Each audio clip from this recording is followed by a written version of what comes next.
Ajay ji please please अभी मेरे सवाल का जवाब दीजिएगा। उन 13 सीटों पर असलियत में किसको सिंदूर लगाया है महागठबंधन ने? वहां का वोटर किसको चुने?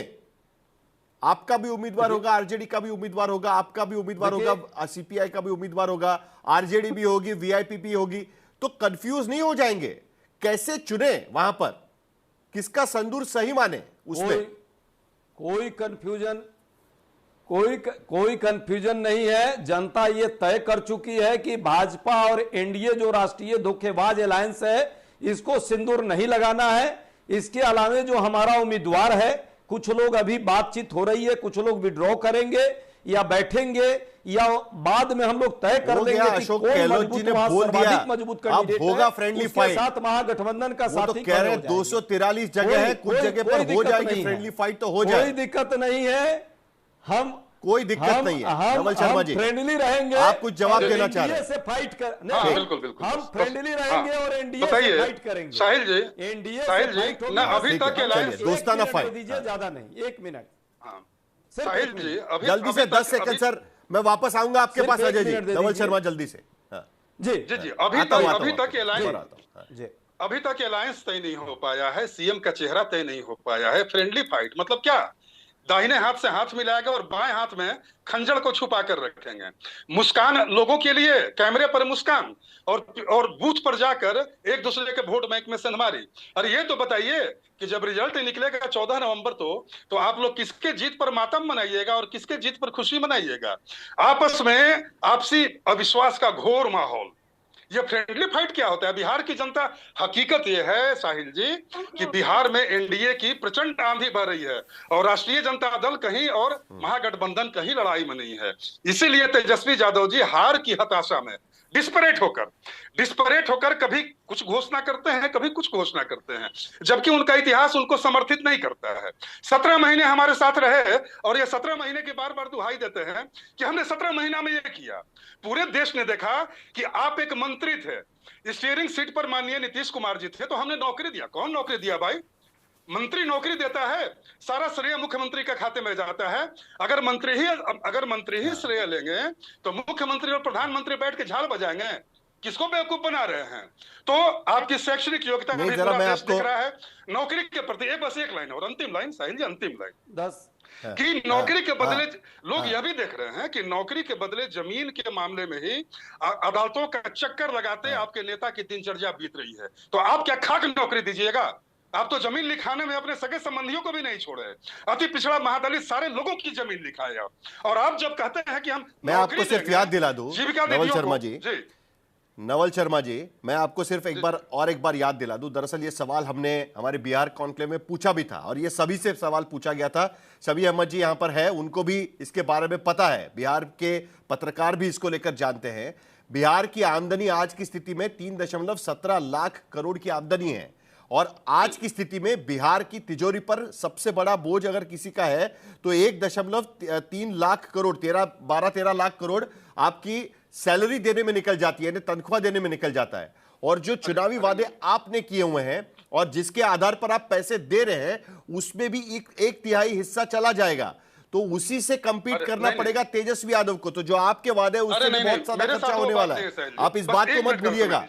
5 करोड़, 1 मिनट का समय देना पड़ेगा जल्दी से, 1 मिनट का प्लीज 1 मिनट जल्दी से, 20 सेकंड, उसके बाद प्रियंका को भी कुछ कहना है।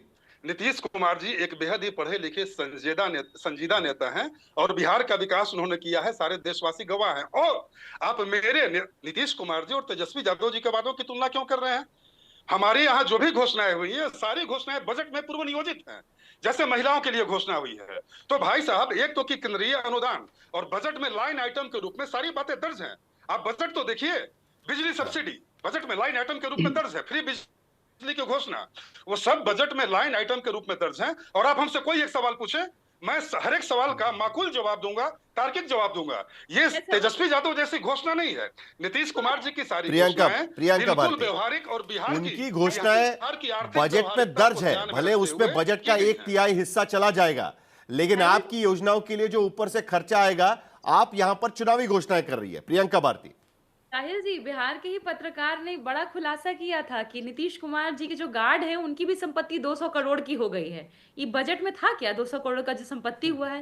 और नीतीश कुमार जी शायद इसीलिए चुनाव भी नहीं लड़ते हैं कि एफिडेविट में 1500 दिखा करोड़ का चारा घोटाला था, ना भूल गई, वो संपत्ति ज्यादा है। बड़ा फिगर है। आपको मैंने सुना ना नवल जी, आप 1500 मेरा करोड़ भी का बात चारा सुनिए, घोटाला। आप सुनिए, थोड़ा सभ्यता से व्यवहार कीजिए। अपना दर्द बिल्कुल हमें मत बिल्कुल दिखाइए। बिल्कुल। जब आप खंजर की बात अरे करते ठीक है, हैं, बोलिए हमको आपका दर्द बोलिए, दिखाई देता प्रवचन में है। बोलिए बोलिए इसी दर्द बोलिए, के प्रवचन में साथ बोलिए। इसी दर्द के साथ हमारे पास नीतीश जी आए थे, वो दर्द हमको मालूम है। और जब आप बात करते हैं कि वादा पे आपको भरोसा नहीं है, ये मोदी जी का वादा नहीं है कि जिसको अमित शाह जी आके जुमला बता देंगे। ये तेजस्वी जी का वादा है। 2011 से नियोजित शिक्षक राज्यकर्मी का दर्जा मांग रहे थे, नहीं दिया था इन लोगों ने। उसी 17 महीने में तेजस्वी जी आए, नियोजित शिक्षकों को राज्यकर्मी का दर्जा दिया, 4.5 लाख शिक्षकों को। और हाँ, उस समय शिक्षा अपने कलम विभाग से, हमारे ही पास अपने था। कलम से। देखिए, भरोसा करिए, क्योंकि तेजस्वी जी ने तो खुद को ओके टेस्ट करवा लिया है, जनता कर रही है। आपके करने ना करने से कोई फर्क पड़ता है क्या? हर युवा के मुंह पर सिर्फ एक ही नाम है, तेजस्वी यादव, क्योंकि युवा प्रदेश है जिनके युवाओं के दर्द से इनको कोई मतलब नहीं है। एक बार क्या इनसे नहीं बनता था कि नवल शर्मा हो या नीतीश जी,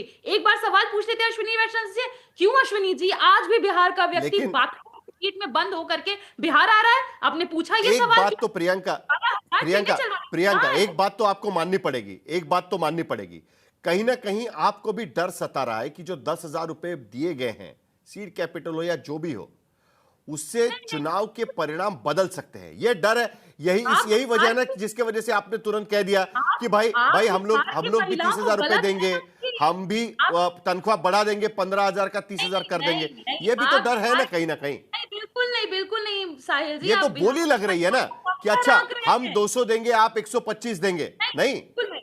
आप बिहार की महिलाओं को कमतर आंक रहे हैं। हर महिला ये कह रही है कि 10,000 दे करके जो हमको लुलवा रहे हैं, हमको बेवकूफ बनाने की कोशिश कर रहे हैं, यही हमारे बेटे को एक नौकरी दे दिए होते, बेटी को नौकरी दे दिए होते, तो हमारे लिए स्थायी होता, अस्थायी नहीं। ये अस्थायी राहत से किसी का कुछ नहीं होने जा रहा है। हर महिला कह रही है, एक महिला का वीडियो आप कहिएगा तो हम आपको भेज देंगे, कह रही है कि हम ब्राह्मण समुदाय से आते हैं, तेजस्वी जी आएंगे, बाबू हमारा ये बेटा नवल शर्मा, यही उसकी कथन है। ऐसे बिहार में महिलाओं को ऐसे ऐसे जवाब 1990 दीजिए। से 2000, प्रियंका जी मेरी जवाब बारी है।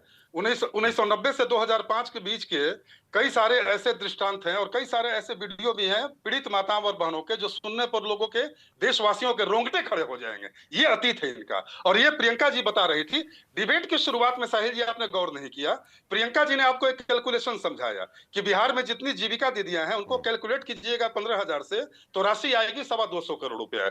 जरा अपने टीम को बोलिए कि फैक्ट चेक करें और फिर से जरा कैलकुलेशन करें। बिहार में 1 crore 40 lakh community mobilisation, mobiliser, community mobilisers इनके नेता ने बोला कि बिहार की सारी जीविकाओं को हम स्थायी नौकरी देंगे। एक दूसरी बात, मैं महत्वपूर्ण बात ये बता रहा हूं साहिल जी, महत्वपूर्ण बात मैं ये बता रहा हूं कि देखिए तेजस्वी यादव जी पूरी तरह से डिस्परेट हो चुके हैं। गठबंधन का जो बिखराव हुआ है बिहार में, गठबंधन के बिखराव से वो बुरी तरह आहत है। और सबसे महत्वपूर्ण पहलू यह है कि जिस नौकरी की ये चर्चा प्रियंका जी कर रही थी कि तेजस्वी जी जो कहते हैं वो दिखाते हैं, क्या दिखाए? तेजस्वी यादव जी के कलम से बिहार में नौकरियां, तेजस्वी यादव जी क्या थे? बिहार कैबिनेट के एक मंत्री थे, बिहार कैबिनेट के एक मंत्री मात्र थे, और बिहार के मुख्यमंत्री थे नीतीश कुमार। बिहार में सारी नौकरियां नीतीश कुमार जी के विजनरी मस्तिष्क की उपज है। इस बात को सारे लोग जानते हैं और बिहार वासी भी जानते हैं। आपके झूठा रहता, बेचैन हो गई, बेचैनी का कीड़ा कटने लगा, शांत होकर बैठिए। हम आपकी बात को सुन रहे थे ना, सुनिए आप मेरी बात को। तो बिहार वासी जानते हैं कि ये वही लालू यादव जी का परिवार है जिसको मौका मिला। अब ये रेल मंत्री बने तो जानते हैं क्या शिगुफा छोड़े कि हमने रेलवे को प्रॉफिट में लाया। बाद में ममता बनर्जी उस पर श्वेत पत्र जारी की तो लालू यादव जी का झूठ पकड़ा गया, सारे देशवासी जान गए। तो इनका तो अतीत यही है। तो आप अगर आपके मुंह से अगर नौकरी की बात निकले, विकास की बात निकले, और आप बोल रही थी कि बिहार की माताओं बहनों को लुलवा रहे हैं, अरे आपको तो अजय उपाध्याय जी के पास मुझे जाऊंगा मैं, लेकिन उससे पहले समी जी, समी अहमद हमारे साथ में, जरा एक मिनट समी अहमद जी, क्या ये पहली बार, एक मिनट समी अहमद जी, क्या ये पहली बार बिहार के भीतर हम वादे और तमाम योजनाओं की होड़ लगे हुए हम यहां पर नजर आ रही है कि एक तरफ एक घोषणा की जाती है, उसका काउंटर किया जाता है, सरकार है तो उसके पैसे दिए जाते हैं, तुरंत यहां पर उसका काउंटर योजना भी आने लगती है। इससे पहले कभी ये दिखाई नहीं दिया था। ये क्या दिखाता है दरअसल, ये क्या दिखाता है? देखिए, इससे पहले जो बात थी, नीतीश कुमार को एक गंभीर मुख्यमंत्री माना जाता रहा है और उनसे कभी उम्मीद नहीं की जाती थी कि वो फ्री बीज का इलाज करेंगे।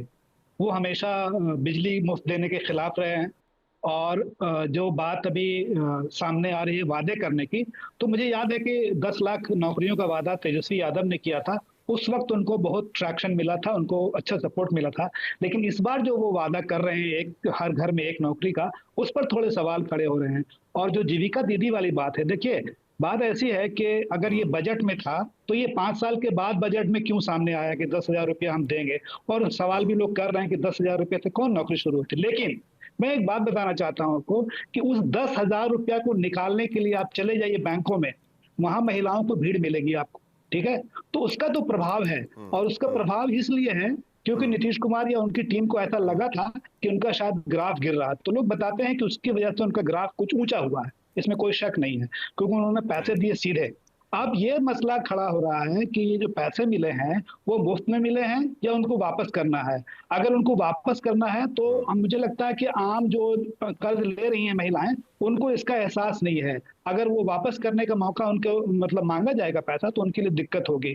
अब आखिरी बात आते हैं कि जैसे ये तेजस्वी जी घोषणा कर रहे हैं, बहुत आज भी घोषणा की उन्होंने, तो इसमें लोग सवाल कर रहे हैं कि अगर ये महागठबंधन का ऐलान है तो तेजस्वी यादव अकेले क्यों कर रहे हैं। क्या इसका बेहतर प्रभाव नहीं पड़ता कि तेजस्वी के साथ कांग्रेस के नेता भी होते, सीपीआई-एमएल के नेता, सीपीआई जी। तो ये तो लोग सवाल करेंगे कि जो चीज आप एक साथ कर सकते थे उसको आप जो अकेले कर रहे हैं ना, तो उससे लोगों के बीच में एक शक पैदा होता है कि कहीं आपसी होड़ तो नहीं है कि हम ये कर दें हम वो कर दें।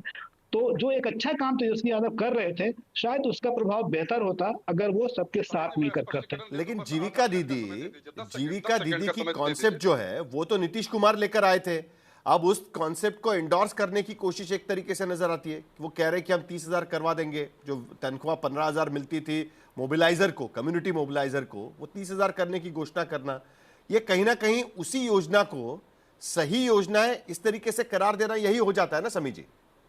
जी बिल्कुल। देखिए ऐसा है कि जीविका दीदी को मैंने कभी सेल्फ हेल्प ग्रुप के तौर पर नहीं देखा। मैंने हमेशा देखा कि वो नीतीश कुमार के लिए एक पॉलिटिकल सपोर्ट ग्रुप है, ठीक है, और उन्होंने शुरू से उसके लिए काम किया, इसमें कोई दो राय नहीं है। अब उस पॉलिटिकल सपोर्ट ग्रुप को अगर तेजस्वी यादव वापस लेना चाहते हैं तो उनके पास एक बड़ी समस्या है कि लोग क्या उनकी बात पर यकीन करेंगे, क्योंकि नीतीश कुमार ने करके दिखा दिया है पहले से लोगों को, उनकी आमदनी बढ़िया की है, उनको एक बात समझाई है कि कैसे आप मिलजुल के काम कर सकती हैं। लेकिन ये जो मसला खड़ा हुआ ना कि ये पैसा वापस करना पड़ेगा या नहीं करना पड़ेगा, ये एक मसला है लोगों के लिए कि ये पैसा अगर वापस करना है, क्या ये पैसे वापस करने हैं या ये सीड कैपिटल है, ये उनके पास ही रहेगा? ये पैसे वापस करने कि अब वो घर चली गई लेके, जिस तरीके से समी जी कह रहे हैं कि बैंकों में होड़ लगी हुई है पैसे निकालने की, लाइन लगा के पैसे निकाल रहे हैं, तो पैसे वापस तो नहीं करने पड़ेंगे, उल्टा पड़ जाएगा कहीं ना कहीं। शायद जी देखिए, सबसे बड़ी बात है कि महिलाओं को स्ट्रेंथन किया गया है और लगातार किया जा रहा है, लगातार एक सतत प्रक्रिया के तहत 20 वर्षों से विकास का काम जारी है। दूसरी बात, अभी कोई बहना कह रही थी कि तेजस्वी तुम्हें मालूम है तुम्हारे बारे में क्या कहते हैं लोग। अरे दोनों हाथ से कान बंद करते हैं जब नाम सुनते हैं आपका लोग, क्योंकि आपको आपके जंगल राज की याद लोगों को आ जाती है। कांग्रेस प्रवक्ता के मैं एक बात का समर्थन करता हूं, वो कह रहे थे कि कहीं से कोई लड़ा रहे से क्या फर्क पड़ता है, कांग्रेस राजनीतिक रेस से खुद को बाहर ही समझती है, तो कोई कहीं से लड़े उससे फर्क क्या पड़ता है कांग्रेस पार्टी को। और ये जो महागठबंधन है, एक तरफ एनडीए है जो मुद्दा आधारित राजनीति कर रहा है, दूसरी तरफ महागठबंधन है जो मुद्रा आधारित राजनीति कर रहा है। आपके चैनल पर मैं कल देख रहा था, एक नेता कुर्ता फाड़ कर रो रहे थे कि दिल के अरमा आंसुओं में बह गए और करोड़ों रुपए दे के बिना टिकट के रह गए। तो ये जो मुद्रा वाली राजनीति है, बनाने वाले लोग हैं, और खास करके एक परिवार ने जो राजनीति को धंधा बना रखा है, ये मुद्रा वापस लेनी पड़ेगी। कांग्रेस का तो ये मुद्रा वापस लेनी पड़ेगी कि दे दी गई है, ये वन टाइम सेटलमेंट है कि वापस देनी पड़ेगी महिलाओं को? ये दिया गया है, कैपिटल है, कर्जा है, क्या है? क्योंकि आज तेजस्वी प्रेस कॉन्फ्रेंस में ये भी मुद्दा उठा रहे हैं कि ये पैसे वापस देने पड़ेंगे, ये वसूल किए जाएंगे, ये भी कह रहे हैं वो। अरे वो गलत बोल रहे हैं साहिल जी, इसका स्पष्टीकरण मैं दे देता हूँ। साहिल जी बस अच्छा काम कर लेंगी तो उनको 2 लाख रुपए और 2 लाख रुपए और उनको मदद की जाएगी। साहिल जी जब बहनें अपना बिजनेस आगे बढ़ाएंगी, जल्दी से अजय उपाध्याय बहुत देर से प्रतीक्षा करवा रहे हैं। नवल शर्मा क्लैरिफिकेशन देना चाहते हैं इस पूरे बात का। आज तेजस्वी यादव, नवल शर्मा जी मैं रिपीट करता हूं, तेजस्वी यादव ने कहा कि ये 10,000 रुपए जो महिलाओं के खाते में गए हुए हैं उसे वापस वसूला जाएगा। तो क्या ये सचमुच में इस तरीके से देखा जाए इस बात को? उसके बाद अजय उपाध्याय बात करेंगे। देखिए, मैंने अपनी बात की शुरुआत में ही कहा था कि हार की छटपटाहट में तेजस्वी यादव जी इतने डिस्परेट हो गए हैं कि विपक्ष के नेता जैसे महत्वपूर्ण पद पर होते हुए भी झूठ बोलने से बाज नहीं आ रहे हैं। 1 सितंबर 2025 को ग्रामीण विकास विभाग की मुख्यमंत्री महिला रोजगार योजना के संदर्भ में जो कंडिका जारी हुई है, जो मार्गदर्शिका जारी हुई है, उसके कंडिका 6 में साफ लिखा है कि यह राशि किसी भी सूरत में लौटाई नहीं जाएगी। ये तेजस्वी यादव जी सरासर झूठ बोल रहे हैं। इसमें राशि लौटाई, आप पूरे ब्रोशर को पढ़िए और देखिए उसमें कंडिका। मैं तेजस्वी यादव जी से बोलूंगा कि आप बिहार की जनता से माफी मांगिए। उसके कंडिका 6 में साफ लिखा है कि राशि को लौटाना नहीं है। और अगर आप कहें तो मैं कैमरा जूम करके इसका फैक्ट चेक किया जाएगा, से पूरे देशवासियों को पढ़ा सकता हूँ। साहिल नहीं, यानी जो पॉइंट ऑफ रेफरेंस दिए गए हैं उसमें साफ लिखा हुआ है। एक मिनट में जरा क्लैरिटी ले लूं। जो पॉइंट ऑफ रेफरेंसेस, नियम जो बनाए गए इस योजना के, उसमें यह साफ लिखा गया है कि वापस नहीं। समी जी कुछ कहना चाह रहे हैं। समी जी, क्या सचमुच में ऐसा लिखा हुआ है कि ये पैसे वापस नहीं लिए जाएंगे किसी भी हालत में, जिसका जिक्र यहां पर नवल शर्मा जी कर रहे हैं? देखिए, मैंने भी वो पढ़ा था पत्र, उसमें लिखा हुआ है कि ये सहायता राशि है, अगर आपका परफॉर्मेंस अच्छा होगा तो आपको 2 लाख रुपया दिया जाएगा। लेकिन ये नहीं लिखा हुआ है कि आपके पैसे ये मुफ्त में मिल रहे हैं, ये कहीं नहीं लिखा हुआ। मैंने भी वो पढ़ा है पत्र जो जारी हुआ था। तो अब आप अपना अंदाजा लगा सकते हैं कि क्या करना होगा, वापस होगा कि नहीं होगा। ये देखिए नवल शर्मा जी, यहाँ पर पत्रकार आपको फैक्ट चेक कर रहे हैं। नहीं, मेरे अगर है तो मुझे दे दीजिएगा, मैं भी देख लेता हूं। अरे बिल्कुल। इस राशि को किसी, बस एक लाइन पढ़ने दीजिए। राशि को किसी भी स्तर पर वापस नहीं किया जाना है, यह है साफ साफ मार्गदर्शिका में लिखा। और आप जाकर इंटरनेट से भी इसको देख सकते हैं और पढ़ सकते हैं। ये सरासर झूठ विपक्ष के नेता, हम भी इसे फैक्ट चेक करेंगे, हम भी इसे फैक्ट चेक सरासर झूठ बोल रहे हैं। जी बिल्कुल, आप ये मार्गदर्शिता तत्व की जो बात कर रहे हैं, जो नियम बनाए गए हैं इस राशि को बांटने के, उसका हम फैक्ट चेक हम भी करेंगे। अजय उपाध्याय जी, जल्दी से आपका जवाब। बिल्कुल, अजय उपाध्याय। साहिल जी, यहाँ गाल बजाने वाली कहानी सिर्फ हो गई है। मुद्दों पर बात कीजिए तो आए बाएं टाएं लोग शुरू कर दे रहे हैं। सच्चाई ये है कि बिहार में एक तरह से ये घूसखोरी का ही इनका प्रयास था, पर बिहार की आजीविका दीदी भी और महिलाएं भी इस बात को समझती हैं कि इससे काम चलने वाला नहीं है। उनको अस्थायी रोजगार चाहिए, उनके बच्चों को रोजगार चाहिए। कह रहे थे अभी कि डिप्टी सीएम ने क्यों उसके कलम से तो दिया नहीं। अरे भाई, तो आपको कौन रोका था? 5.25 लाख सरकारी पद क्यों नहीं बढ़ा? ये तो सीएम के कलम से जानी चाहिए थी ना, क्यों नहीं गई? क्यों वहां पे अपराध इतना बढ़ा हुआ है? इसमें रोकने का कौन आपको कहा था कि अपराध बढ़ाइए? रेत, खेत, खनन माफिया वहां सरेआम जो है अपराधी जो है वहां घूम रहे हैं, बवाल मचा रहे हैं बिहार में। ये मुद्दे हैं, इन मुद्दों पर चुनाव होगा और जनता जो है इस बार स्पष्ट तौर पे बदलाव लाएगी, बदलाव के लिए तैयार है। ठीक। अच्छा, एक बात आखिरी एक बात, कितने बजे होगी कुछ बता पाएंगे आप? अभी चुनाव आयोग से मिलकर इन्होंने टाइम अभी थोड़ी देर में फाइनल होगा, लेकिन एक बात मैं बता दूं, हमारे 2 उम्मीदवारों को चुनाव आयोग से मिली भगत करके ये एनडीए वालों ने धोखा दिया और उनका नामांकन रद्द किया है, जिसमें एक विधायक है। देखिए कैसे घपले किए जा रहे हैं। है हिम्मत तो मैदान में उतरो और लड़ो चुनाव। आपने जो नवल शर्मा जी, मेरा समय खत्म हुआ है, लेकिन एक बात आज की स्थिति में साफ नजर आ रही है कि जीविका दीदी, महिला मतदार एक बार फिर बिहार के भीतर अहमियत रखना शुरू कर चुकी है और इसी की वजह से हर कोई जीविका दीदियों को सामने रखकर अपनी योजनाएं बनाने की कोशिश कर रहा है राजनीति के भीतर। और जैसे मैंने शुरुआत में कहा था, बिहार का चुनाव बड़ा दिलचस्प लड़ा जा रहा है। जो सत्ता में है वो सीधे पैसे बांट सकता है, जो सत्ता में नहीं है वो फिलहाल कम से कम वादे बांटने की कोशिश कर रहा है। इस वादे में और सत्ता में कौन जीतेगा ये देखना बड़ा दिलचस्प होगा।